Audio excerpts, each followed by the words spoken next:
Right, so here we are in the square fermenters area of the brewery. We're just going to have a look at one of the open vessels here. Yeah, what we've got here, Simon, is we've got 8 vessels in here, each of them about 90 barrels in size, and these 2 vessels here are going to capture the first brew of the day today. Okay. So the guys have set this up to put some SA Gold in here.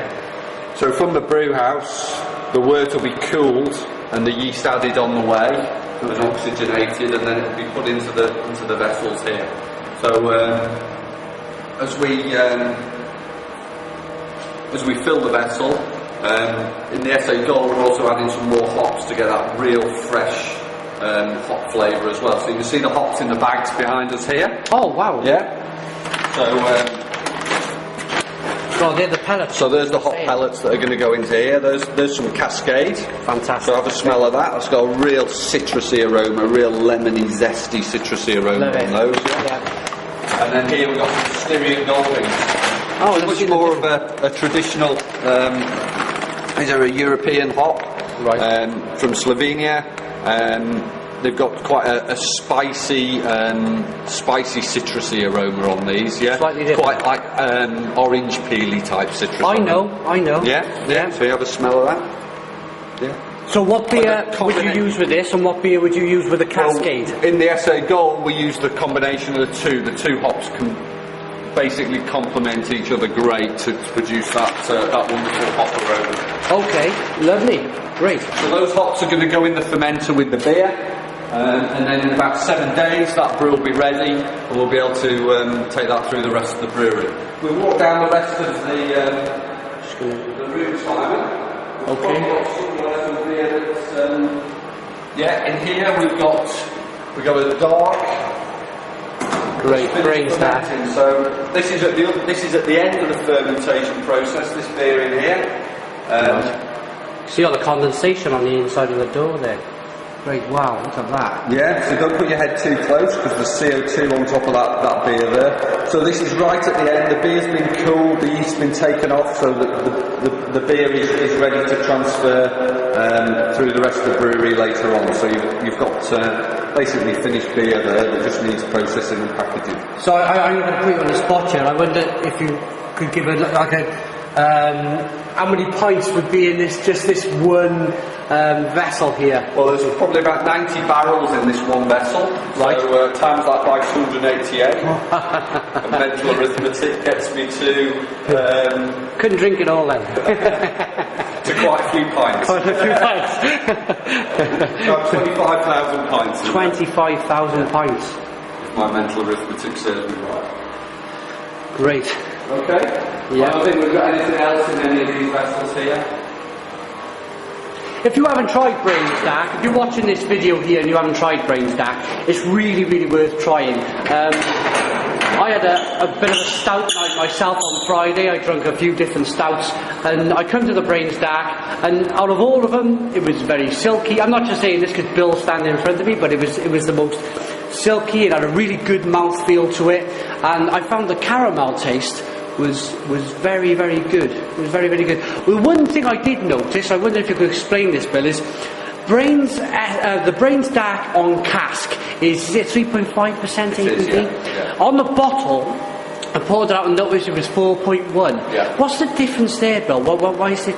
We brewed the bottled beer stronger because we wanted to produce a premium version of our dark in bottle, because we think people drinking out of bottles tend to sit and savour the beer more. Absolutely. So what we did we took the strength of the dark up in the bottle. Right. So you got it's even more full of flavour than the cask version. The cask version's always been a low strength beer. That's what it was. The real quantity drinking beer of South Wales at the end of the day. The cask beer.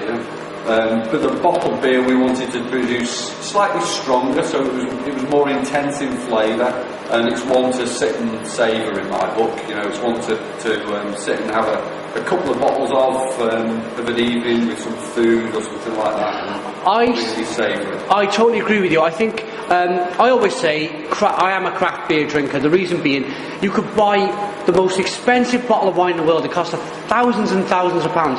The best quality beers well, they have more flavour to them than me. For me, coffees, chocolates, down to your pines, and they only cost a couple of pounds.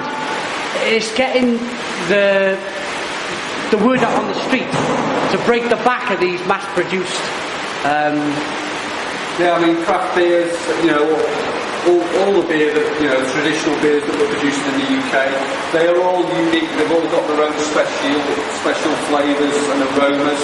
I'm going to take you downstairs and we're going to have a look at some of the yeast that we use in a minute. Right. That's our own fingerprint on our beers that give us our own unique flavour on it. But we've just been speaking, Simon, the vessel we just looked into earlier is starting to fill. Oh, right, fantastic. Be careful, stand back, you'll be able to see the work coming into the vessel. Yeah. Oh, look at this. This has got to be a YouTube first for anybody. So the work's just starting to come through now. Down through this pipe here. And into the... So there'll be the water in the pipe first, and you'll just see the work starting to come through now. Right, yeah, absolutely, yeah. It's more of a creamy... So that'll fill that vessel right up to the top. It's quite potent, isn't it? The smell there is quite strong. Yeah, well, you'll start to get the aroma through now, and what you see now is just a stand back. Okay. Steve's going to put the hops in. Oh, fantastic! So this is how we get. You see some trade secrets here. Yeah, absolutely. This is how we get the actual wonderful hop aroma in the SA Gold. Is by putting the hops into the open fermenter. Oh, like this. Fantastic! There you go.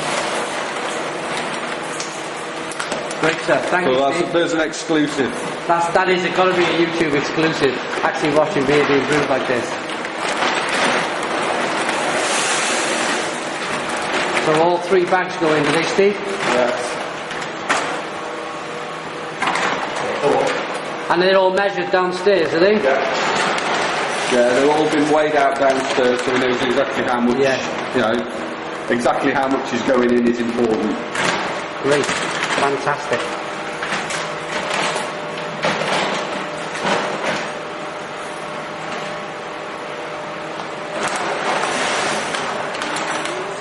So they were the Cascade and the Styrian Gold in there, yeah? Great. Okay. Okay. What we've got here is some of the yeast I was talking about. So, if you can see that, yeah, that's what brewer's yeast looks like. Oh wow. Okay. So let Steve get past there.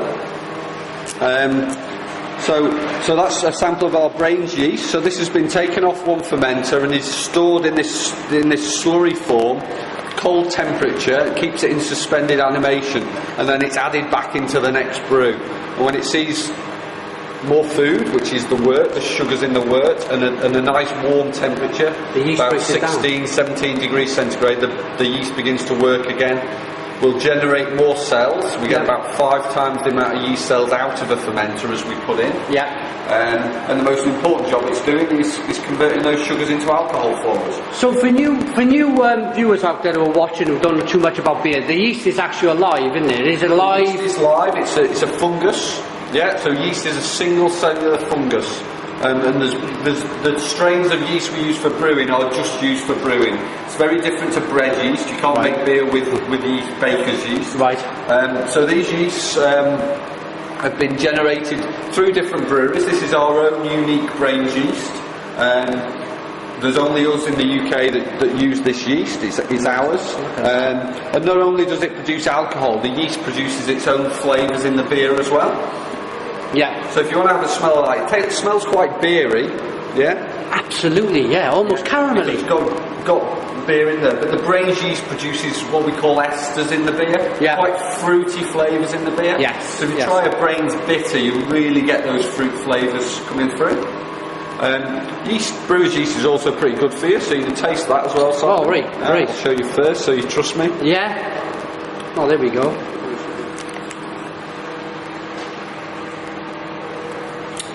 How does that taste? Fruity. Yeah. Like I say, it is fruity. It's quite bitter as well. Yeah. The yeast concentrates the bitter flavours from the hops in it as well. So the yeast tends to taste quite bitter. Yeah. But you can taste that fruitiness coming through there as well. Totally, yeah. So that's what gives beer the fruity flavours, is the hops, the malts, the yeast. It must be such a fine art. It must take years. Different yeast produce different flavours in the beer. Some produce sulphury characteristics in the beer. Our particular yeast produces these lovely, subtle fruity flavours. It's not overtly fruity. Yeah. And the compounds called esters that are produced as part of the natural fermentation process. And our yeast is characterised by producing quite a lot of these esters. Produces this lovely brains, fruity flavour, fruity character. So to fill enough yeast to go into one of these square vessels, would you need quite a lot of it? Yeah, when this vessel's full, each milliliter of liquid in the vessel will contain about 10 million yeast cells. Wow. Yeah. Wow. So there's a lot of yeast cells. There's a lot of yeast. I'm not going to do the maths. No. Okay. So in a sample like that, you have got literally millions and millions of individual yeast cells in there, and we aim for a certain concentration of yeast in the wort as we fill the vessel, and that's important to get the right flavour and also the right characteristics of the fermentation. Great. Okay. Great. Fantastic. Thank you, Bill. All right. Cheers. We'll go downstairs, I think now, is it? Yeah, we'll go and have a look at some beer being packaged. Great. Thank you. Cheers. Cheers.